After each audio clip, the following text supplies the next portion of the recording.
Hello, partners. It's Steve Mullican, Chief Operating Officer of King Operating here. Welcome back. We had a week off last week, and unfortunately for you, I'm filling in for Rachel Griffith today. So please hang on. I think we've still got a good program going today. Today I have both Aaron Ledyard, our head of our land manager here at King, and Ian Crane, who is our Senior Reservoir Engineer, who is here on the podcast for the first time. And what we're going to talk about today is, on our day-to-day operations around here, we have our team is pretty much made up of land engineering, and then also um, land engineering and the geology. Poor Mark, I forgot all about him. That's kind of the thing, we don't have him on here, but anyway, the three teams, the three divisions work together. Today we've got land and engineering here. I want to sit here and kind of let them discuss a little bit about what they do and how that contributes to our day-to-day operations. So first, I want to introduce to you Ian Crane. Hey, Ian, I know this is your first time on. Uh, I'd like for you to introduce yourself and kind of give everybody a little bit of background information on how your career and how you got to this point. Sure. Yeah. Thanks, Steve. And hello, everybody. Yeah, as Steve said, Ian, that's my name. Personally, I'll give you a little bit of background so you know why maybe if I talk funny, you'll understand. Um, I come from a place in the world where nobody has an accent, of course. But so I was born in London, England, raised in Scotland for 7 years before moving to Western Canada, where I functionally grew up. Did all my schooling, college, and ended up working 27 years in oil and gas in Canada before in 2015 we moved down here to Dallas. So from a perspective of the career, I started with Chevron, a company most of you will know by very well. And in total, I've worked for 6 oil companies as a reservoir engineer, a mix of publicly traded and private companies of different sizes. Uh, Most of my work has been focused in North America. That would be, say, in Western Canada and Southern US, and a little bit of international work. And one question people ask is, how did I get into the industry? And for me, it's interesting. I'm the first and only and probably last oil guy in my family line. But I was in engineering school, and for reasons I don't really know, I got to hear about reservoir engineering, and it was a pretty small specialized group within the what was in the college I went to was the mineral engineering department, and started working in getting into the classes where it focused on the reservoir engineering field or discipline, and I really enjoyed it. And Hey, Ian, yes, can you briefly describe to everybody really what a reservoir engineer does? I know we use it pretty loosely in our industry, but people may really kind of wonder what that really means. yeah, that's a great question, and one that I find that it can be very difficult to answer because it's a bit. I sometimes say to my kids it would be easier if I was a fireman because people would understand what I did. But uh, I guess a few things to unpack that. First of all, reservoir. What is that? Well, reservoir talks about the downhole oil and gas. So first off, a reservoir engineer is focused on the technical aspects of the downhole environment that's involved in the oil and gas uh, business. So that's my specialty, my technical specialty, if you will. Secondly, we work on the upstream side of the business, and uh, think the reservoir I described downhole, the well that connects the reservoir to surface, and the surface facilities don't we don't really get too involved with pipelines and gas processing or oil refineries and things like that.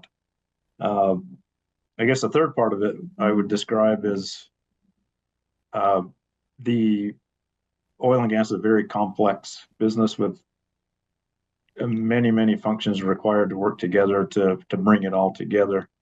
People in all kinds of different actions in the field and the office, and within each of those environments, there's many different kind of subdisciplines.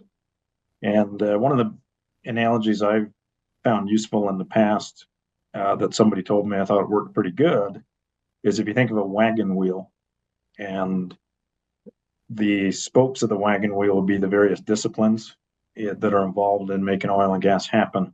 And that might include, you say a spoke for geology and geophysics and land and drilling, finance, all these different kind of aspects, and they all connect together at a hub. And what we do as a reservoir engineer at that hub of the wheel is try to take all those different bits of information and disciplines and bring them together and try to work out plans or models for everybody to work together. Another way I think there's another analogy I think is kind of, if you think of on a personality side, this one I haven't heard before, but it would be that perhaps we're like a reservoir engineer is like a mashup between say a realtor and a weather forecaster and a scientist and an economist. So you get kind of aspects of those things put together, and but functionally, sort of practically, what we do, if you put it more on a resume definition, might be that we our role is to analyze, evaluate, optimize, and recommend financially prudent practices for the oil and gas opportunities. Yeah, so guys, it is a very important role in our industry. Basically, Ian, he not only he brings in everything from geology and from production and all the surrounding wells and everything that is going on, and he will develop a projection on how the oil and gas will be extracted, and then taking that even further, then we run the models, economically to find out if it's going to be viable or not. But another big part of our team is, of course, Aaron on the land side, and sometimes I think people can understand the land side a little bit better because I mean that's pretty much it's the real estate side of our business. We can't. What he makes sure that we do is that we have the rights to be able to drill wherever we're drilling, because we have to have those fully, the title on that, just like in your home on these minerals, we have to have them leased and titled so that we have the rights to drill it. Otherwise, we're drilling something for somebody else. So Aaron, why don't you talk about kind of some of your day-to-day business and what goes on as we're getting ready to develop? Yeah, sure, Steve. I'd have to say a little bit like Ian, there's a lot that makes it like every day is a little bit different, kind of depending on the company's kind of direction on, if we're drilling, if we're actively drilling, then of course, I'm doing everything from assisting on the land acquisition, by working with the brokers in the field. They're running title at the courthouse for us, leasing lands, and I will say my role now here at King is an in-house land manager. Land manager is much different than when I worked in the field. But I know the ins and outs of that, so it makes it really easy to work with the brokers. And so, even the project we're working on right now in Ochiltree County, when I get in here first thing in the morning, I want to see what kind of report, where are we at on the leasing. Then I'll get on the phone and talk to these guys, kind of hear about how their conversations are going with the mineral owners or surface owners. So every day is different. Like I said, I'll get in here, I might be on the phone, or I might spend a couple hours doing a deep dive on some title on my computer. That's one of the things. It does require a lot of communication with us, but sometimes as a landman, what you need is just some quiet. I got to shut the door, so I can really concentrate on the title, because it's crucial. And it's crucial to have the title right, because I know that we'll get into talking a little bit about drilling wells and stuff, but to me, getting the land work right early on, it's a little bit like if someone's building a house. This is laying the foundation, and it's working with the geologist, it's working with Ian, making sure we get all these things right. And this is the right place to either drill a well before Kelly brings a rig in to get the well drilled. So every day is different. I will say that, Steve. It can be a combination. Like I said, land acquisition, leasing, title research, maybe due diligence. Sometimes you might just send me an email. Hey, Aaron, there's this property out here. We want to do a quick look at it. Is it possibly open? And so I'll do a brief review, determine if it's something that maybe I can hand over to these brokers in the field and really let them do a deep dive into it to see if we can obtain that acreage. But that's just if we're drilling wells. I mean, some of the other things I do as a landman is kind of stakeholder relations. I'm always talking to the landowners, other industry partners, royalty owners, mineral owners. And usually when I get into the office in the morning, I got a little list or some notes of people I have to call.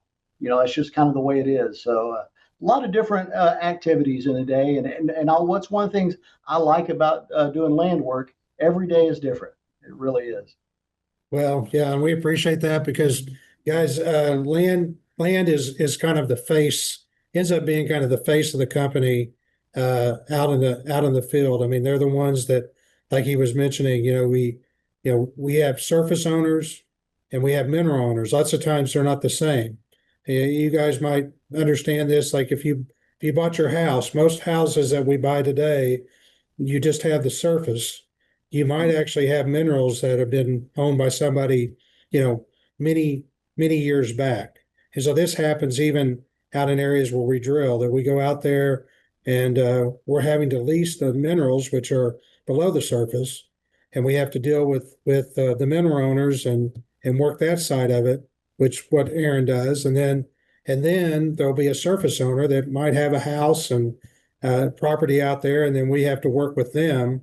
But in the state of Texas, the minerals actually. You want to kind of talk about that a little bit? How how that works with surface and minerals? Sure. It's I think I maybe mentioned it before, when doing these podcasts or on these type interviews where really the surface owner, that you would think that they would have be in the kind of the power position. But in Texas, we've been drilling for oil and gas since the early 1900s, and really mineral owners it takes precedence over surface owners, and that creates quite a bit of a problem. It's definitely in today's world where, as Steve mentioned, not all tracts are owned by one person. We might have many, many mineral owners, and they might not own the surface. So, of course, the surface owner, I mean, they own everything you see, so they feel like they're the ones in control. But if King obtains an oil and gas lease, we have the rights of ingress and egress. We can go and come as we need to, explore for oil and gas. And in court case after court case, there's been decisions made where it's leaned towards the mineral owner, or whoever. You could be, a company or just a mineral owner, and you see lots of times they win cases over surface owners, and that really creates there's a lot of tension there in today's world, because what I see is the old ranches, used to the old ranchers, they owned the mineral rights. Well, nowadays what you have is a lot of wealthy individuals. They're not necessarily in it to raise cattle. They're to own the ranch. We're kind of in a little bit different world, and they can afford the acreage. Well, if they don't own the mineral rights, they can cause a lot of problems. And from what I gather, they usually do. If they can cause a problem, they will, because they want to have some involvement. But if they aren't reaping the benefits, they're going to make it hard on the oil and gas operator. So that's just one thing where mineral rights. or proceed surface rights. And I think it's something that it doesn't make a lot of sense, but hey, in Texas, that's the way it is, because you just can Well, imagine. and I do want to, and we do make, and at King, and we do make efforts to make this a win-win. I mean, Oh, definitely. like I said, we don't go out there and throw a rig right in their backyard. I mean, with directional drilling and things like that, it's actually even a lot easier today than what it was when we were just doing a lot of vertical drilling, and it was kind of critical, within a few feet of where you were having to put a well, and now with directional and horizontal drilling, we can kind of put those pads off where they're not quite as onerous as they have been. Sure. Because again, at the end of the day, they are the ones that we work with day in and day out, and they do get compensated, for the inconvenience. Yep. So, Steve, Aaron you're and absolutely right. Aaron and Ian, tell me a little bit about how you guys would work together on a project. It can kind of give people a little bit. Ian, kind of talk a little bit more. You kind of talked to about what you do, but as a reservoir engineer, there is a lot of things that go on. I mean, you get you're going to be getting everything from the geologist, and then you're going to take the data and try to basically make a determination on whether we will be able to extract or not extract the oil or gas from the reservoir. What are some of the things that you look at, I guess, first of all, that when you're trying to evaluate that? Yeah, thanks, Steve. You mentioned geology, and obviously, at least my view is that we, as an industry, are so dependent on geology because that's one of the primary things you're going to need to produce oil and gas is to have a good reservoir. And that's where geology is, mapping and integrating more information to tell us where different trends go. And as a reservoir engineer, I work closely with geology to try to understand and refine the maps and try to come to a place where myself as an engineer and our geologist would agree or come up with some kind of model that we think predicts where best performance is. And so we rely very heavily on the geological mapping and keeping that always fresh to the most current information available.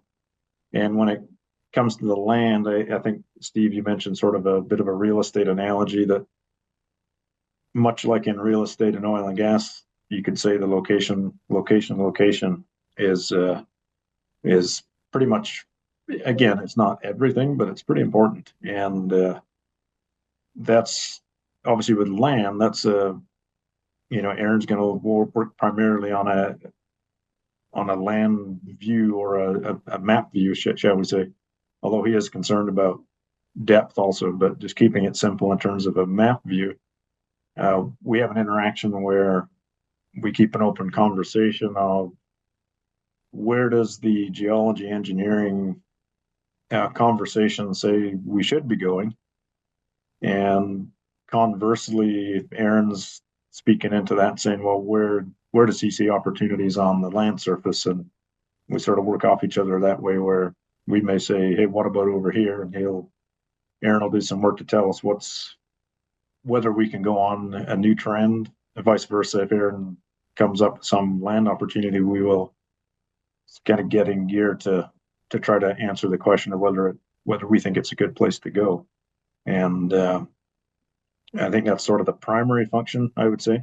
And one of the other great aspects that I think that maybe is missed a bit is that the land guys will also help us negotiate good terms, and that's a really say between reservoir engineer and the land guy, there's a good conversation that's always going on about how do we optimize the value for our financial needs, and so the land guys can try to negotiate preferential terms or terms that make sense.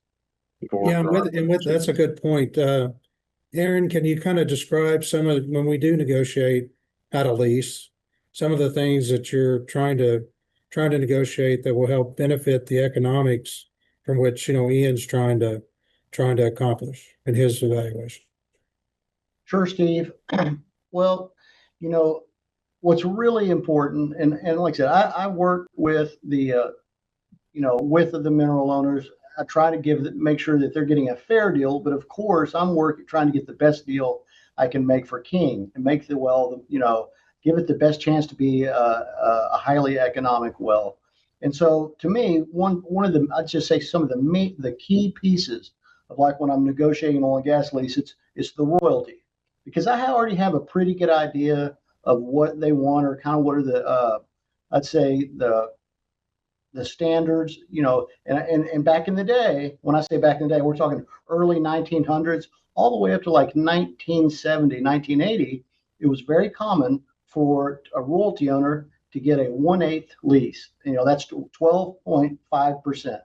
And so that means that when Aaron, yep. real quick, can you tell people when you talk about 12.5%, what that actually means as far as the revenue? I mean, as far as it being right off the top. Yeah. What I was about to say was, so this is the thing about what is really great about people that are able to attain a royalty interest is it is purely mailbox money. I mean, that means that, let's say there's 5 owners, and it's what they'll have to do is split that 12.5%, amongst themselves. And that will just be, let's say when we get a monthly check, 12.5% of the gross minus some taxes will go directly to them. Now that's different than, as an oil and gas company, we will be getting our percentage. It'll be the working interest percentage. So, where I'm going with this is, it was very common for a 1/8 interest. Well, that was great for the oil and gas company, but I think over the years, royalty owners were able to, they got better at maybe negotiating and realized, what, that sure is a lot of money. We need to be getting a little bit more. So what I saw over like a 10 or 20 year period is leases go from a 1/8 lease to even some families that were asking for a 1/4 royalty, which 25% royalty, which that would mean 25% of the gross proceeds would go to those royalty owners. So, but what I try to do is, I said, I kind of have an idea of what is fair, which I try to be fair, but I don't want to be signing anybody with a 1/4 royalty lease. Yeah, it's just that's just something it makes it really difficult nowadays. Operators have so many costs involved with drilling the well and maintaining, and cost keeps rising, that we really got to somehow get that royalty back. In my mind, somewhere between a very common royalty is a 3/16, which is 18.75. So that would mean 18.75% of the royalty would be going to them, and we would be, as an oil and gas company, we would get the 81.25 is our. So it's just one of those things, but it makes a big difference between a family, a group maybe getting a 3/16 royalty compared to 25%. Those, that 5 or 6, 7%, it really makes a big difference in the end when you're running the economics. So what I do think is fair for the most part in most producing regions, like a 1/5 lease, that is a good lease. I mean, that is really good for the oil and gas company, but that's also really good for the royalty. But of course, I would always like to get it a little less than that. I want to get a higher net revenue interest for the oil and gas company. So, any royalty below 20 is good, and that works well for the operator. Yeah, no, I agree. And like I said, that definitely affects the economics, and that's what we do when we're trying to evaluate projects and be able to determine that we need to move forward with them. Because sometimes it does happen that if the royalties are too high, and the determination is made that the wells aren't going to produce and be able to cover that, we would not be an economic viable project for us to enter into. Well, guys, we're getting fairly close to the end of the webinar. I want to thank you too for being here. Sure. Again, I want to also mention to everybody that we do have a webinar coming up on Thursday, May 14th. It's going to have John Mauldin, our chief economist, and Dan Steffens, who's with Energy Perspectives Group. And fortunately for all of you, Rachel will be back. It will not be me hosting, so that will be very much a positive. But they'll be talking about what's next for the oil and gas, pricing trends, investment strategy. I mean, it should be a strong conversation for anyone watching the energy markets. I mean, we do have a lot of things going on these days, and I mean, a lot of them are geopolitical, which will be temporary, but we don't know how long that's going to be, and there's still going to be long-term effects to that. But I believe that the team's dropping that link down in the comments as we speak. So if you want to click on that and enroll, we would be glad to have you. So again, I thank you all very much for tuning in today. I hope it was informative. If you have any questions, please reach out to your SVPs, and we'll be back here next week at the same time. And we again, Ian, Aaron, I appreciate you all coming on, and thank you very much. All right. Thanks, Steve. Enjoyed it.